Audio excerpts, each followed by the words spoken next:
توحيد الله لنا نور أعددنا الروح له سكنا. إن الحمد لله نحمده ونستعينه ونستهديه ونعوذ بالله من شرور أنفسنا ومن سيئات أعمالنا. إنه من يهده الله فلا مضل له ومن يضلله فلن تجد له وليا مرشدا. وأشهد أن لا إله إلا الله وحده لا شريك له وأشهد أن محمدا عبده ورسوله. أما بعد. السلام عليكم ورحمة الله وبركاته. Now, tumigil tayo doon noong nakaraang linggo. Doon sa pagbaba ng unang wahi kay Propeta Muhammad sallallahu alaihi wasallam, yung unang revelasyon kay Propeta Muhammad sallallahu alaihi wasallam. Nung dumating yung unang revelasyon kay Propeta Muhammad sallallahu alaihi wasallam, ay dinala siya ni Khadija, umuwi ang propeta mula Ghar Hira. Kinuha siya ni Khadija at dinala siya ni Khadija sa kanyang pinsan na si Waraqat ibn Nawfal. Isa si Waraqat ibn Nawfal sa mga may alam ng mga kapahayagan na ipinahayag bago dumating ang Propeta Muhammad. Ito yung Taurat at saka ito yung Injil. So sinabi ni Khadija kay Waraqat ibn Nawfal na mapakinggan mo ang pinsan mo. So sinabi sa kanya ng Propeta Muhammad sallallahu alaihi wasallam yung nakita niya sa Ghar Hira. Kung ano ang nangyari sa Ghar Hira, ikinuwento niya kay Waraqat ibn Nawfal. Pagkatapos noon, ay sinabi sa kanya ni Waraqat ibn Nawfal na itong dumating sa iyo, ito yung dumating kay Musa alaihi salatu wasalam. At nasabi rin ni Waraqat ibn Nawfal na sana buhay pa ako pag dumating yung panahon na paalisin ka ng mga tauhan mo dito sa Makkah. So, sinabi ng Propeta Muhammad sallallahu alaihi wasallam na palalabasin ba ako sa Makkah ng mga tauhan ko, ng mga taga-Makkah? Sinabi ni Waraqat ibn Nawfal na oo, ganun ang mangyayari. Hindi nagtagal ang mga panahon na yan at namatay si Waraqat ibn Nawfal. Hanggang sa dumating ang pangalawang revelasyon kay Propeta Muhammad sallallahu alaihi wasallam. At ito yung unang revelasyon tungkol sa pagdadawa. Ya ayyuhal muddathir, qum fa'anzir, hanggang doon sa sinabi ni Allah sa Quran, walirabbika fasbir. Ito yung unang revelasyon na dumating kay Propeta Muhammad sallallahu alaihi wasallam, na nagsasabi na, O Propeta, qum fa'anzir. O Muhammad, tumayo ka at magbigay ka ng babala. Yung nangyari kay Propeta Muhammad sallallahu alaihi wasallam sa Makkah ay hinati natin sa dalawa. Da'wa sirriya, yung da'wa ng Propeta Muhammad sallallahu alaihi wasallam na patago, at yung da'wa jahriya. At nung pinahayag na ni Propeta Muhammad sallallahu alaihi wasallam na siya na yung propeta. Ito mga pangyayaring to na binabanggit natin, ito yung da'wa sirriya. Dumating sa kanya si Anghel Jibril at sinabi niya sa kanya na, qum fa'anzir. Tumayo ka Muhammad at ikaw ay magbigay ng babala. Pero hindi lang yun ang ibinigay kay Propeta Muhammad sallallahu alaihi wasallam. Makikita natin na sa bandang huli ng aya na ito na ipinahayag kay Propeta Muhammad sallallahu alaihi wasallam, sinabi ni Allah, wali rabbika fasbir. Wali rabbika fasbir. Dahil sa iyong gagawin, na ikaw ay magbibigay ng babala sa mga tao, na may araw ng paghuhukom, dahil sa gagawin mo nang magbibigay ka ng babala sa mga tao na dapat nilang sambahin si Allah, ang mga tao ay hindi susunod sa iyo. At hindi lang yon, ang mga tao ay gagawa ng mga masasamang gawain upang itorture ka, O Muhammad. Ito yung general na mangyayari kay Propeta Muhammad sallallahu alaihi wasallam. At ito yung general na nangyayari sa mga da'iyah. Qum fa'anzir, pag ikaw ay nagbigay ng babala, ang mga tao ay i-oppose nila ang iyong kagustuhan. Dahil anong sinabi ni Allah sa Quran? Inna an-nafsa la'ammaratun bis-su'. Yung katauhan ng isang tao, normal sa kanya na gusto niya, yung pagkatao ng isang tao, gusto niya ng masasama. Gusto niyang uminom ng alak, gusto niyang mambabae, gusto. Ayaw niya ng mga gawaing pagsamba sa Diyos. So pag sinabi mo ito, Muhammad, pag ikaw ay nagbabala na dapat magsamba ang mga tao, dapat nilang gawin ito, dapat silang sumunod sa Diyos, may gagawin silang masasama sa iyo. Sa pinakahuli ng aya na ito, anong sinabi ni Allah? وَلِرَبِّكَ فَاصْبِرْ. Sabar. At sa iyong Diyos, dapat ikaw ay magsabar. Para sa iyong Diyos, para kay Allah, dapat ikaw ay maging may sabar. Kailangan ang sabar. Dahil ang trabaho mo ay malaking trabaho. Malaking gawain. So dapat natin tandaan na lahat ng mga da'iya na nagbibigay ng da'wa, ay ito ang kanilang makukuha sa mga tao na hindi nila magugustuhan ang sasabihin mo. At nang dahil hindi nila magugustuhan ang sinasabi mo, upang iwasan nila ang mga masasama, at yun ang kanilang ikinabubuhay. Sasabihin mo sa kanila na huwag kayong maging korap, yun ang kanilang ikinabubuhay, gagawin kanilang masama. Dahil doon, dapat kang maging may sabar. Dahil pag wala kang sabar, ano mangyayari? May iiwanan mo ang da'wa. Ang da'iya na walang sabar, ang isang da'iya na walang sabar, hindi kayang tumagal sa pagdadawa. Ang da'iya na walang sabar, hindi niya kayang tumagal sa ganitong trabaho. Bakit? May mga konsekwensya ang gagawin mo. Hindi lang basta-basta magsasabi ka sa mga tao, tatanggapin nila, hindi ganon. They will torture you. Gagawa sila ng mga masasama upang ikaw ay pigilan. So ito yung unang dumating kay Propeta Muhammad sallallahu alaihi wasallam.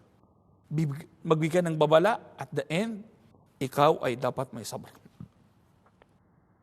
So nagbigay ng daw ang Propeta Muhammad sallallahu alaihi wasallam sa mga taong malalapit sa kanya. Si Riya, patago. Tinawa niya si Khadija, unang naniwala sa mga babae. Dinawa niya ang kaniyang matalik na kaibigan, si Abu Bakar, unang yumakap sa Islam sa mga lalaki. Dinawahan niya ang kanyang pinsan, si Ali ibn Abi Talib, unang yumakap sa mga bata, yumakap sa Islam para sa mga bata. At ganun. So, gumawa ang Propeta Muhammad sallallahu alaihi wasallam ng mga tao na sila ang tatayo pagdating ng panahon na gagawin nila ang kanilang da'wa na pangkalahatan. So nagbigay ang Propeta Muhammad gumawa ang Propeta Muhammad sallallahu alaihi wasallam ng mga tao na sila ang magiging pundasyon ng da'wa ni Propeta Muhammad sallallahu alaihi wasallam.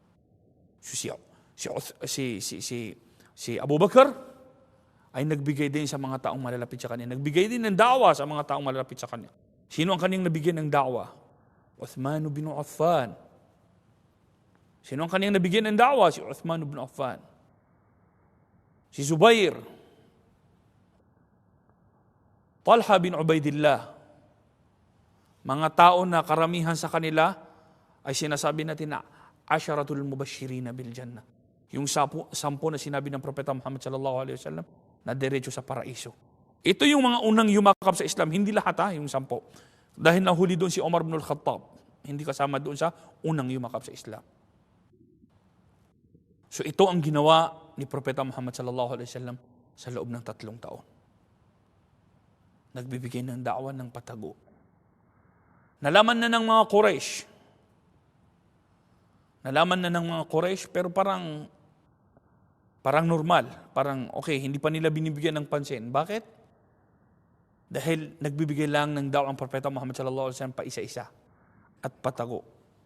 Walang jahriya. Hanggang pagsapit ng ikatlong taon ng wahi, dumating muli si Anghel Jibril sa kanya. Kinunto natin last week. وَأَنذِرْ أَشِيرَتَكَ الْأَقْرَبِينَ.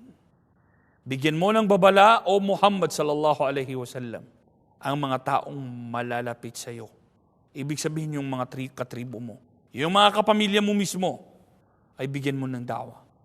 So ito yung panahon na ang Propeta Muhammad sallallahu alaihi wasallam ay tumayo sa Safa, sa Makkah. Isang maliit na bundok, medyo malapit sa Kaaba. Tumayo doon ang Propeta Muhammad sallallahu alaihi wasallam at sumigaw, wa sabaha, ya sabaha. Ibig sabihin, may mga parating na mandirigma sa Makkah. Tumayo doon ang Propeta Muhammad sallallahu alaihi wasallam na al-amin, mapagkakatiwalaan. So nung tumayo ang Propeta Muhammad sallallahu alaihi wasallam at tumawag, lahat ng mga taga Makkah ay dumating sa kanya. At the age of 40. Dumating ang mga tao at hinihintay kung ano ang sasabihin ni Propeta Muhammad sallallahu alaihi wasallam. So, sinabi niya yung kanyang sinabi, na kung may mga darating, sasabihin ko sa inyo mga taga-Makkah, na may mga darating na mandirigma mula sa likuran ng bundok na ito na aking kinatatayuan. Ako ba inyong papakinggan? Sinabi ng mga Quraysh, na ikaw ang al-amin, ikaw ang mapagkakatiwalaan. Mula bata hanggang ngayon, wala kaming narinig sa iyo ni isang kasinungalingan.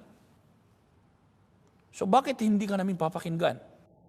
So nung sinabi, nagbigay sila ng assurance na lahat ng sasabihin ng Propeta Muhammad sallallahu alaihi wasallam ay papakinggan nila. Nagsabi ang Propeta Muhammad sallallahu alaihi wasallam na, ako ay propeta na isinugo sa inyo na magbibigay sa inyo ng babala. Ito na yung pagtayo ni Abu Lahab. Tabban laka ya Rasulullah. Tumayo ang kanyang tiyuhin. Tabban laka ya Rasulullah, alihada jama'atana. Ito ba ang dahilan? Na ikaw ay magsasabi na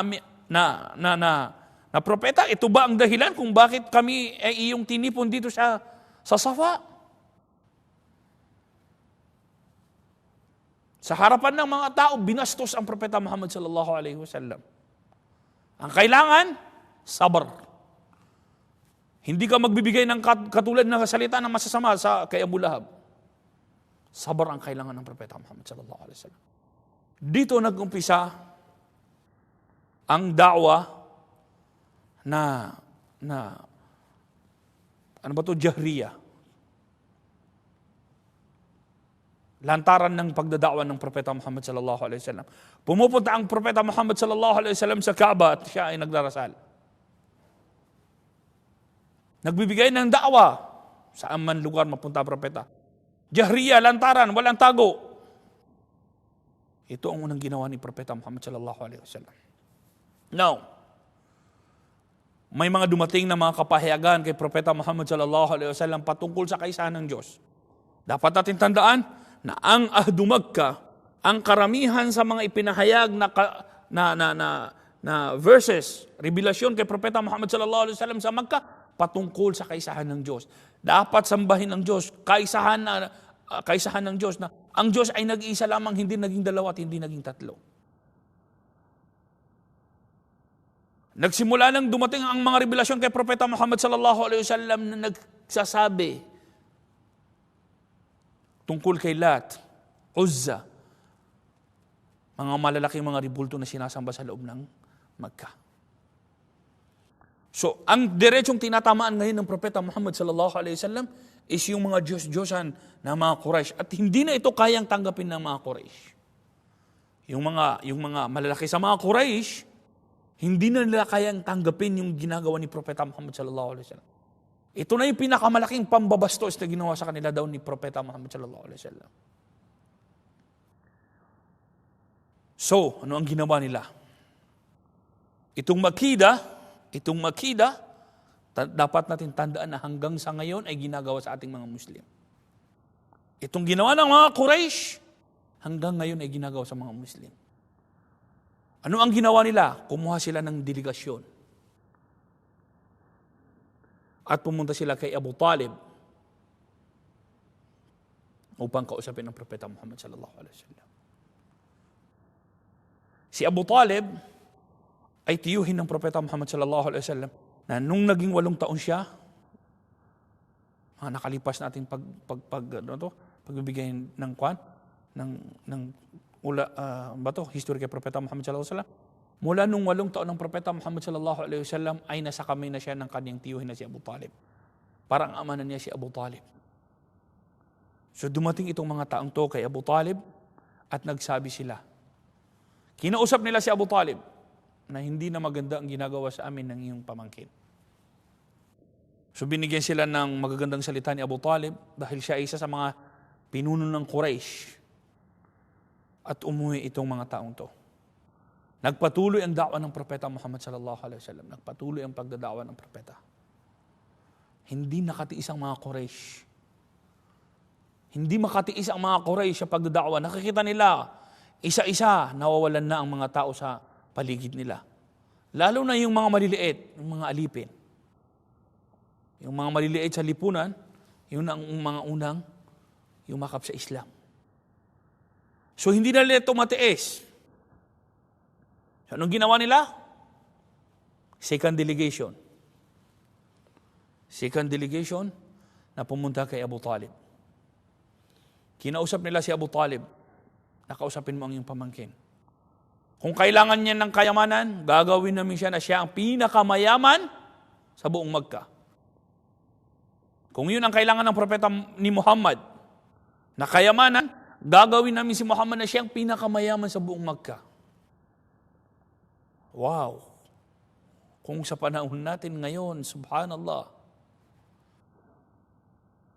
Sabihin mo sa iyong pamangkin na kung ang kagustuhan niya ay siyang maging pinuno sa buong Makkah, gagawin namin siyang pinaka-pinuno sa buong Makkah. Wow! Kung sa ating panahon, subhanallah. Ano kaya mangyayari?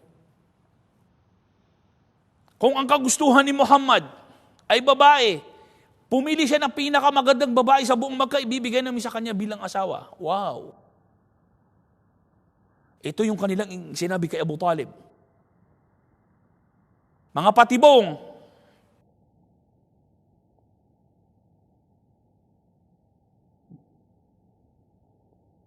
si Abu Talib ay pumunta kay Propeta Muhammad sallallahu alaihi wasallam.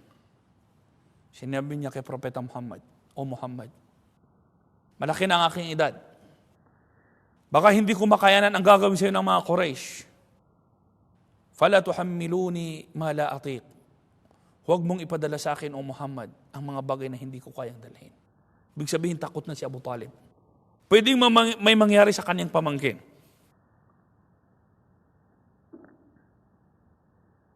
Pwedeng may mangyari sa pamangkin ni Abu Talib. Ano ang sinabi ni Propeta Muhammad sallallahu alaihi wasallam?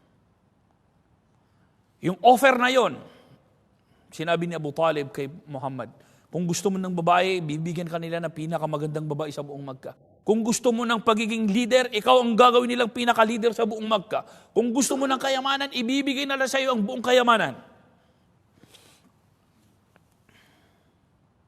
Ano ang sinabi ni Propeta Muhammad sallallahu alaihi wasallam? Wallahi ya am, law wada'u ash-shamsa ala yamini wal qamara ala yasari ala an atruka hadha al-amr ma taraktu hatta yuzhiruhu Allah aw alikaduna. O aking tiyuhin, ya am, law wada'u ash-shams ala yamini, kung ilagay man nila ang araw sa aking kanang kamay, wal qamara ala yasari, at ang buwan sa aking kaliwang kamay, sabihin buong mundo ibigin nila sa akin, ala an atruka hadha al-amr, upang iwanan ko itong amr na ito, itong da'wa na ito, ma taraktuhu, hindi ko ito iwanan, hatta yuzhirahu Allah, hanggang sa ito ay palaganapin ni Allah subhanahu wa ta'ala, o mamatay ako na kasama ng relihiyon ito. Khalas, ito ang sinabi sa kanya ng Propeta Muhammad sallallahu alaihi wasallam. Saan yung mga pinuno natin? Sa Pilipinas. Kunting bagay, wala na ang kanilang mga ipinaglalaban. Kunting pera, binibenta nila ang mga pagmamayari ng mga Muslim sa Pilipinas. To give you an example,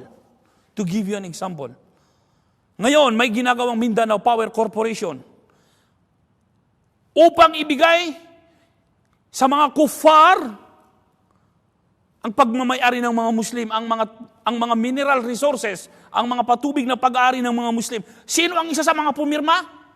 Muslim na congressman. Ya subhanallah.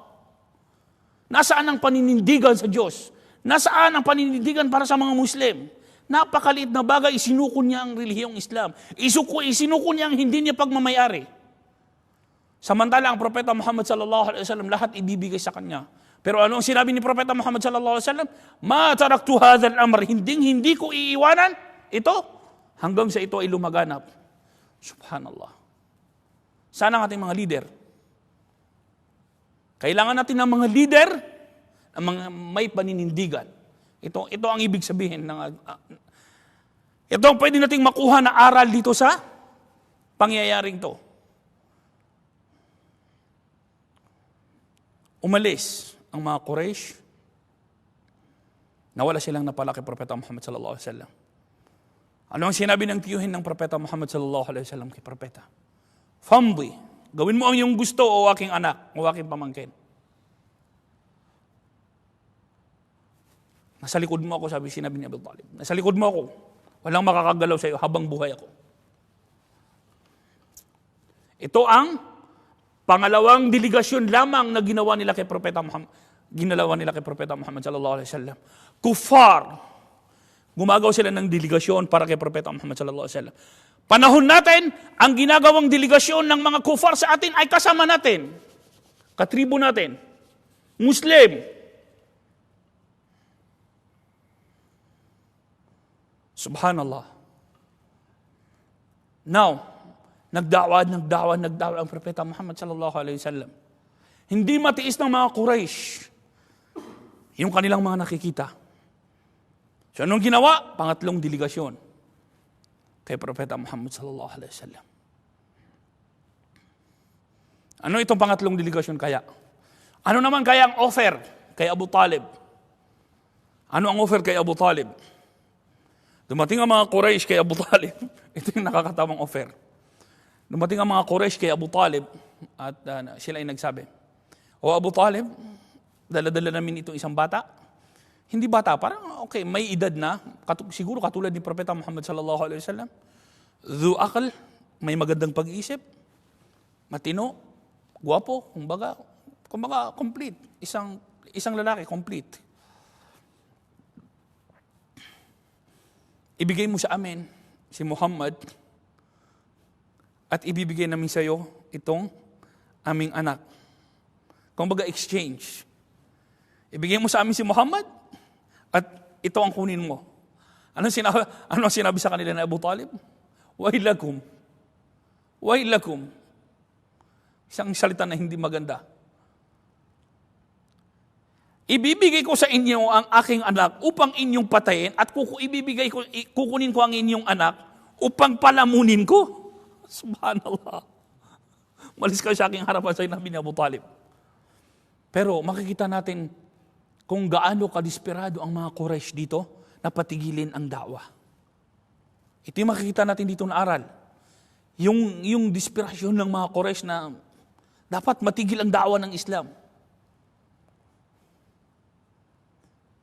Now, nung mangyari ang mga to, habang nangyayari ang mga negosasyon at ang Propeta Muhammad sallallahu alaihi wasallam ay nagdada'wa, hindi lang nagdada'wa ang Propeta Muhammad sallallahu alaihi wasallam, kundi lahat tinitiis, kinakaya ang ginagawa sa kanya ng mga Quraysh.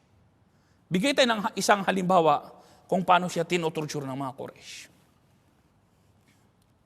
Isang araw, nagdarasal ang Propeta Muhammad sallallahu alaihi wasallam sa Kaaba. Dumating ang isa sa mga Quraysh, kinuha niya ang mga lamang loob ng isang patay na hayop at inilagay niya sa ulo ng Propeta Muhammad sallallahu alaihi wasallam habang nakasujud ang Propeta Muhammad sallallahu alaihi wasallam. Kasama yun sa mga torture na ginagawa nila kay Propeta Muhammad. At ang masakit doon, hindi lang yun, physical torture yun, kaya yun. Pero ang masakit doon is yung mga kasabihan na sinabi nila kay Propeta Muhammad sallallahu alaihi wasallam. Sahir, magician ang Propeta Muhammad sallallahu alaihi wasallam. Nagbabalik mata ang Propeta Muhammad sallallahu alaihi wasallam. Majnun ang Propeta Muhammad sallallahu alaihi wasallam. Wala sa tamang pag-iisip ang Propeta Muhammad sallallahu alaihi wasallam. Isipin natin na lahat ng mga gumagawa ng da'wa, ito ang kanilang makukuha. Si Abdul Karim, majnun na yan eh. Mula nung nag-Muslim, subhanallah, iba na ang iniisip niyan eh. Umiba na ang utak ni Abdul Karim eh. Ito, tama o hindi? Mula nung nag-Muslim si Abdul Rashid, iba na ang kanyang kaisipan eh.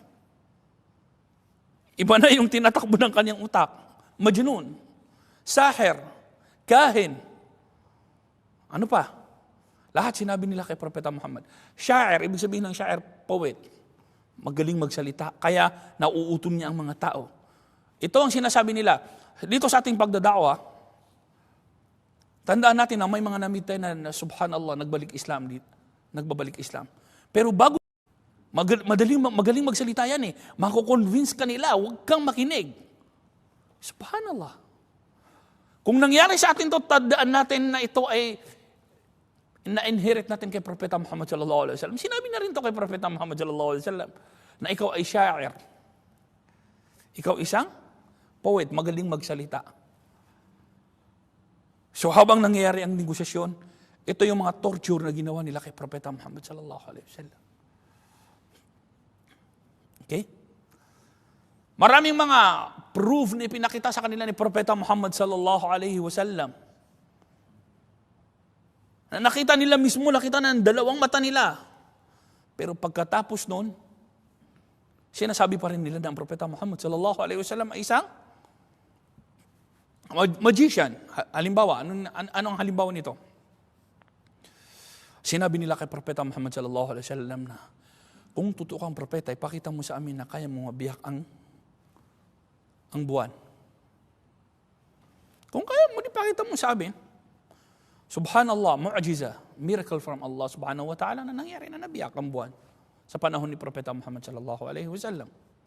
Nung nakita ng mga Quraysh sa Makkah, hindi totoo yan, balik mata, yung mata natin, ayaw nilang paniwalaan. Pero nung dumating ang mga tao galing sa labas ng Makkah, na pumunta ng Makkah, napag-usapan nila na may dumaan sa kanila na isang gabi na nakita nila ng buwan ay nahati.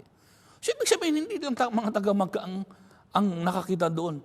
Kasi kung balik mata yun, mga taga-Makkah lang ang makakakita na ang buwan ay nahati sa gitna. Pero hindi ganun eh. Mga hindi taga-Makkah mismo na dumating sa Makkah ang nagpatunay na ang kanilang nakita ay totoo. Pero ano ang nangyari? Walang narinig ang mga Quraysh. Ayaw nilang makinig sa katotohanan. Now, habang nagdidakwa ang Propeta Muhammad sallallahu alaihi wasallam, dumating ang pangatlong taon ng da'wa na lantaran. Ibig sabihin, pang-anim na taon ng pagdating ng revelasyon kay Propeta Muhammad sallallahu alaihi wasallam. May magandang nangyari sa panahon na ito kay Propeta Muhammad. Lahat ng yumayakap sa Islam, karamihan dito is mga du'afa, mga miskin, yung mga tao sa lipunan na normal lamang, wala yung mga malalaki. Pero tandaan natin na normal yon. Na ang unang yayakap sa Islam is yung mga tao na mga normal sa lipunan. Yung mga medyo malalaki, matagal yon. Nung ika-6 na taon, may isang nangyari na, actually dalawang nangyari na maganda sa panahon ng pagdadawa. Nagbunga ang sabr. Nasaan ang sabr? Pagtitiyaga, nagbunga. Paano nagbunga? Isang araw, habang nagdadawa ang Propeta Muhammad sallallahu alaihi wasallam, ay dumating sa kanya si Abu Jahl.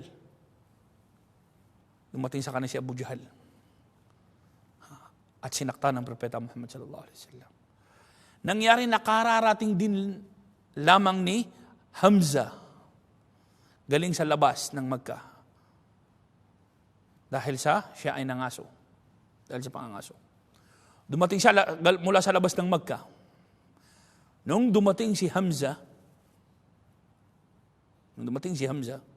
na isumbong sa kanya na si Abu Jahl, sinaktan ang iyong pamangkin. So, ang lumabas dito is maratabat. Racism. Bakit mo sinaktan ang aking pamangkin? Pinuntahan siya ni Hamza. Sino si Hamza? MashaAllah. Asadullah, the lion of Allah. Ito na yung isang pinakamalaking tao na yumakap sa Islam. Na pag tumayo, kaharap ang propeta, pag tumayo, kasabay ang Propeta Muhammad sallallahu alaihi wasallam, medyo atras ang mga taong gustong saktan ng propeta. Why? Si Hamza na ang kasama. Lumating siya at sinabi, nag-usap sila ni Abu Jahl, at habang nag-usap sila, nasaktan ni si Abu Jahl. At tasubbuhu, Wa ana ala dini maratabat. Ibig sabihin ng maratabat is racism. Pinagsasabihan mo ng masama si Muhammad at ako ay nasa kanyang relihiyon. Nasabi yun ni Hamza nang wala sa kaisipan niya na siya ay mag-Muslim. Pero lumabas sa kanyang bibig. Sinaktan mo na ako ay nasa kanyang relihiyon, hindi pwede mangyari yun. So nung umuwi si Hamza, napag-isipan niya na ano yung nasabi ko na ako ay Muslim na. Ako ay pumasok na sa relihiyon ni Propeta Muhammad sallallahu alaihi wasallam. So ang nangyari, niyakap na lamang ni Hamza ang Islam at pinag-aaralan ng Islam. Subhanallah, makikita natin sa mga aral sa nangyaring to na hindi lahat ng iyong mayakap sa Islam sa umpisa ay totoo ang kanyang puso. Pero hidayatullah, guidance from Allah, dumaraan sa kahit na anong paraan. Dumaan sa kahit na anong paraan. Ganun ang guidance. No one knows. Totoo o hindi ang nasa puso ng isang kapatid, hindi natin pwedeng diktahan. Tandaan natin, hindi natin pwedeng diktahan ng isang tao na hindi ito Muslim ito ay fake, ito ay pure. Walang ganon. Ang Islam ay nasa puso ng isang tao. Ang Islam ay nasa puso ng isang tao. Now, pagkatapos yumakap ni Hamza sa Islam, after 3 days, may isa na namang yumakap sa Islam. Isa na namang malaking tao sa Makkah. Sino ito? Si Umar. Umar ibn al-Khattab, wa ma adraka ma Umar. Subhanallah. Sino si Umar? Ang pangalawang khalifa ng mga Muslim. Siya yung naging dahilan upang lumaganap ang Islam. Siya si Umar ibn al-Khattab na pinakaunang tinawag na Amirul Mu'minin. Si Umar ibn al-Khattab na matangkad na lalaki, malaki, na kinatatakutan sa buong Makkah. Bigyan tayo ng halimbawa kung paano naging yung pagyakap na sa Islam ay naging izza. Kung baga lumitaw ang Islam. Nung nag-hijra, nag-migrate, nag-order ang propeta sallallahu alaihi wasallam na mag-migrate ang lahat ng mga taga-Makkah, Muslim sa Makkah, na pumunta sa Madina. Lahat nag-migrate, lahat sila lumabas ng Makkah ng patago. Walang nakakaalam. Isa, dalawa, tatlo, pamilya. Pero si Umar ibn al-Khattab, subhanallah, bago siya umalis ng Makkah, kinuha niya ang kanyang espada, kinuha niya ang kanyang pana, nilagay niya sa kanyang likuran, pumunta sa Kaaba at nagtawaf at nagdasal ng 2 raka. Pagkatapos nun, yung mga nakaupo, ito si Hamza, ito si Umar. Sinasabi natin kung gaano siya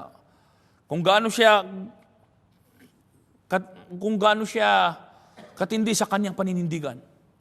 Basta kanyang sinabi sa gagawin niya.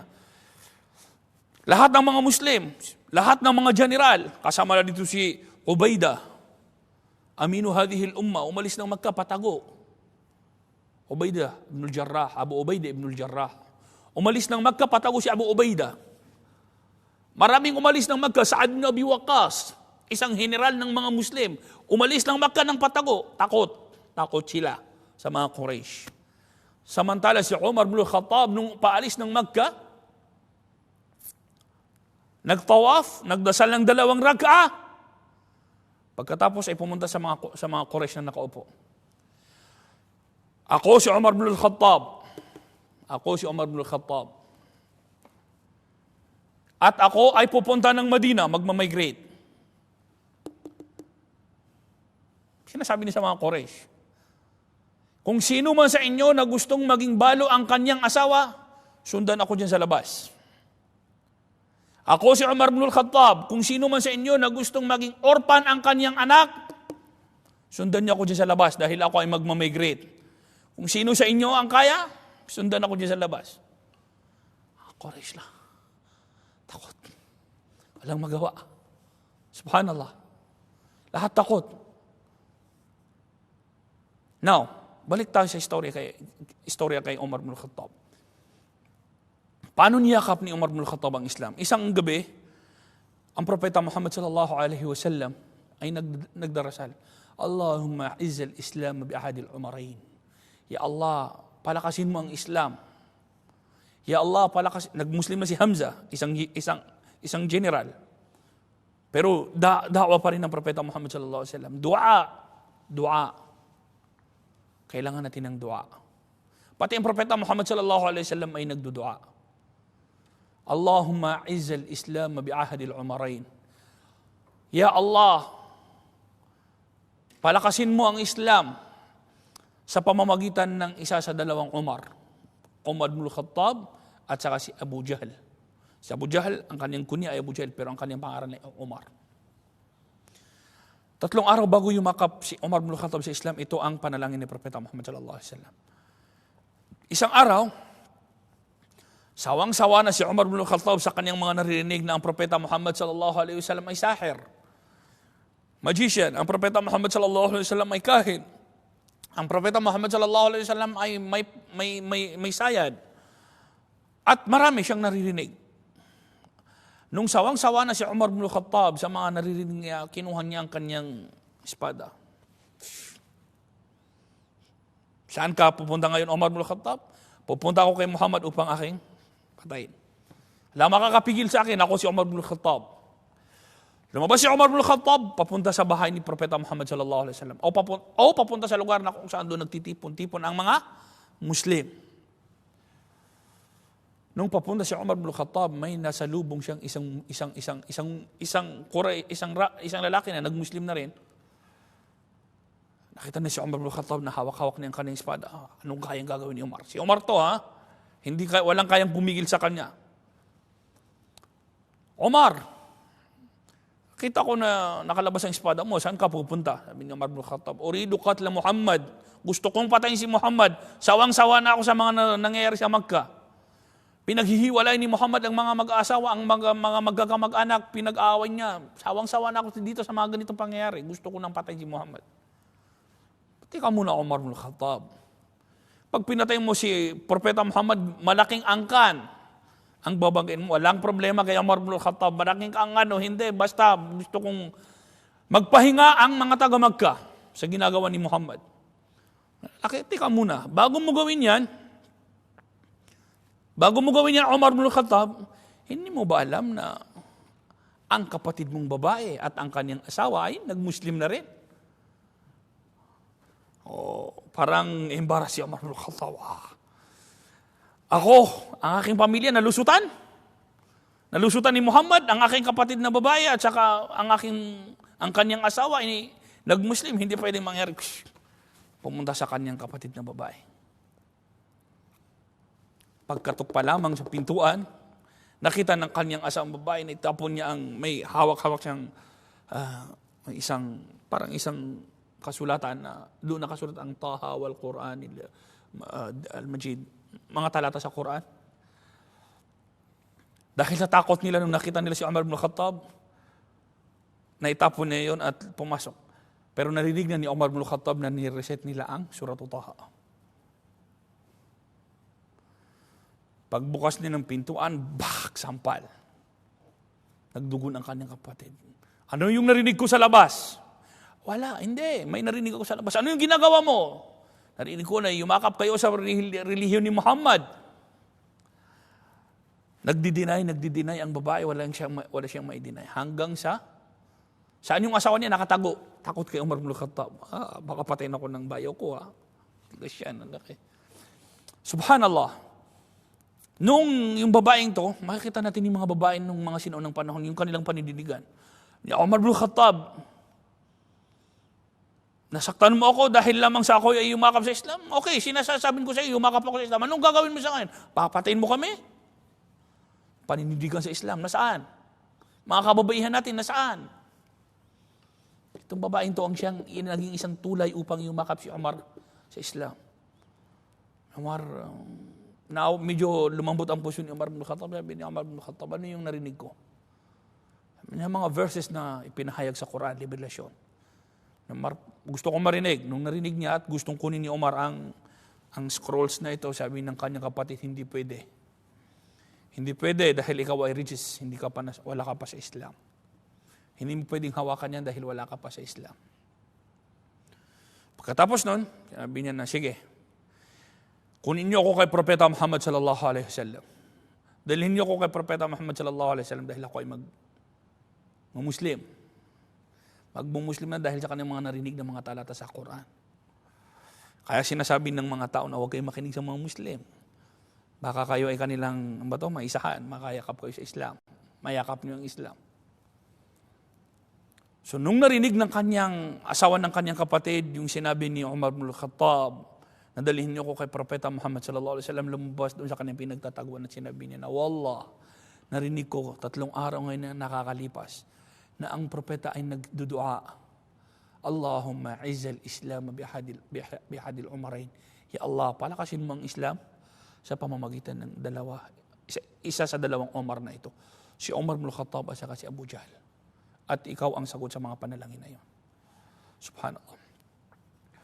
Kinuha siya ni Khabbab, yung asawa ng kanyang kapatid, at dinala kay Propeta Muhammad sallallahu alaihi wasallam. Subhanallah. Ang mga Muslim sa mga panahon na yun, takot sila kay Umar ibn al-Khattab. Nung nakita nila na kumatok si Umar ibn al-Khattab sa pintuan, na kung saan doon sila nagtitipon-tipon, lahat ng mga Muslim, dumating si Umar, anong gagawin? Nakalabas siya ang kanyang espada. Lahat sila takot. Dumating si Umar ibn al-Khattab, ano ating gagawin? Sino ang yumakap 3 araw ang nakakaraan? Si Hamza. Sino si Hamza? Asadullah, the Lion of Allah. Isang general ng mga Muslim. Sabi ni Hamza, pabayan niyo si Umar. Papasukin niyo. In kana ma yuridu illa khaira, falhamdulillah. Kung ang gusto niya ay kabutihan, alhamdulillah. Kung ang kagustuhan niya ay masama, papasok siya dito dahil may masama siyang pakay. Kukunin natin yung kanyang espada at yun ang gagawin natin upang siya ay, yun ang gagamitin natin upang siya ipatayin. Subhanallah. Takot. Pero isa ang may paninindigan si Hamza. So nung nabuksan ang pintuan, nakita si Umar ibn al-Khattab at saka si Hamza. At sinabi ni Khabbab kung bakit sila dumating doon sa lugar kung saan, nagtitipon-tipon ang Propeta Muhammad sallallahu alaihi wasallam. At yun ang naging dahilan kung bakit nayakap ni Umar ibn al-Khattab ang Islam. This is ika-6 na taon ng hijrah. Ika-6 na taon ng hijrah. Pagkatapos noon, yung mga Quraysh hindi pa rin makatulog. Tandaan natin, ang ating mga kaaway-sarili hindi sila natutulog. Araw at gabi, nagpaplano sila upang paano tayo siraan. Hindi pa rin sila natutulog pagkatapos na 3 attempt. 3 delegasyon na ginawa nila upang patigilin ng Propeta Muhammad sallallahu alaihi wasallam kung paano nila tinorture physically and mentally ang Propeta Muhammad sallallahu alaihi wasallam, may ginawa na naman ang mga Quraysh. Na hanggang sa ngayon ay ginagawa sa mga Muslim sa ngayon. Ano itong ginawa nila? Ano itong ginawa ng mga Quraysh na parusa na naman kay Propeta Muhammad sallallahu alaihi wasallam at sa kanyang mga tagasunod? Al-Muqata, sanction. Dito, masyadong nasaktan ng Propeta Muhammad sallallahu alaihi wasallam at ang kanyang mga tagasunod. Economic sanction, hindi lang yun. Sanction sa buong kahulugan ng sanction ginawa nila kay Propeta Muhammad sallallahu alaihi wasallam. At tandaan natin na ito rin ang ginagamit nila sa mga Muslim sa ngayon. Na pag may mga taong gusto nilang pabagsakin at hindi nila kaya militarily, hindi nila kaya physically, ang gagawin nila ay isa-sanction nila ang mga lugar ng mga Muslim. At ginawa nila ito sa panahon ni Propeta Muhammad sallallahu alaihi wasallam. So, ano ang nangyari? Pagkatapos ng yumakap si Hamza, yumakap si Umar ibn al-Khattab, ando doon si Uthman bin Affan, ando doon si Abu Bakar, ando doon si Abu Ubaidah, ando doon si Sa'ad, mga malalakas. Si Abu Bakar, unang khalifa ng mga Muslim, yumakap na sa Islam. Si Uthman, isa sa pinakamayaman sa mga Muslim sa mga panahon na yon, yumakap na sa Islam. Si Umar ibn al-Khattab, yumakap na sa Islam. Si Hamza, yumakap na sa Islam. Si Abu Ubaidah ibn al-Jarrah, yumakap na sa Islam. Sino pa? Si Sa'ad bin Abi Waqqas, yumakap na sa Islam. Si Ali bin Abi Talib, yumakap na sa Islam. Si Khadija, yumakap na sa Islam. Kumbaga, ngayon, ang kasama ng Propeta Muhammad sallallahu alaihi wasallam ay malalakas. Malalakas ng tao ang kanyang kasama. Sinusuportahan nila ang Propeta Muhammad sallallahu alaihi wasallam. Kasama pa doon ang tiyuhin ng Propeta Muhammad sallallahu alaihi wasallam na isa sa pinaka-leader ng buong Quraysh. Mahirap ha? Mahirap ng kalabanin ng Propeta si Muhammad. Ang gagawin natin, sanction. Paano gagawin to? Nagtipon-tipon ng mga Quraysh, mga leader ng mga Quraysh, at napagkaisahan nila na isasanksyon nila ang Banu Hashim, ang pamilya ng Propeta Muhammad sallallahu alaihi wasallam. May isinulat silang kasulatan at inilagay sa Kaaba. Walang magbebenta sa pamilya ni sa Banu Hashim at walang bibilhin sa mga Banu Hashim. Trade, finish. Walang mag-aasawa sa Banu Hashim at walang tatanggapin ang Banu Hashim para upang mag-asawa sa kanilang pamilya. Economic sanction. So anong ginawa ng Propeta Muhammad sallallahu alaihi wasallam? Umalis sila sa loob ng Makkah at medyo lumayo sila. Ito yung sinasabi natin na Sha'b. Umalis sila at pumunta sa isang lugar. Doon sa loob ng 3 taon, dinanas ni Propeta Muhammad sallallahu alaihi wasallam ang isa sa pinakamasakit na da'wa na kanyang natanggap. Pagkatapos pa ng 3 taon, namatay ang kanyang asawa at namatay ang kanyang tiyuhin na si Abu Talib. Pagkatapos pa noon, pumunta siya ng Taif upang bigyan ng da'wa mga taga-Taif. Pero lumabas siya sa Taif na buong katawan duguan, di man lamang sa kanyang palad ng dalawang kanyang kamay at palad ng kanyang dalawang paa. Ito yung mga masakit na dumaan kay Propeta Muhammad sallallahu alaihi wasallam. At inshallah, sa susunod na linggo, ito ang ating pag-uusapan, itong muqata'a, paano nangyari, ano yung mga epekto nito sa buhay ni Propeta Muhammad sallallahu alaihi wasallam at sa mga Muslim sa mga panahon na yon, yung pagkamatay ng kanyang asawa na si Khadija, na tumulong kay Propeta Muhammad sallallahu alaihi wasallam sa napakatagal na panahon, ang kanyang pinakamamahal na tiyuhin na si Abu Talib, kung ano ang nangyari sa Taif. Inshallah, ito ang ating pag-uusapan sa ating susunod na pagkikita. Subhanakallahumma wa bihamdika asyhadu an la ilaha illa anta astaghfiruka wa atubu ilaik. Wassalamu alaikum warahmatullahi wabarakatuh. الإسلام لنا دينا وجميع الكون لنا وطنا توحيد الله لنا نور أعددنا الروح له سكنا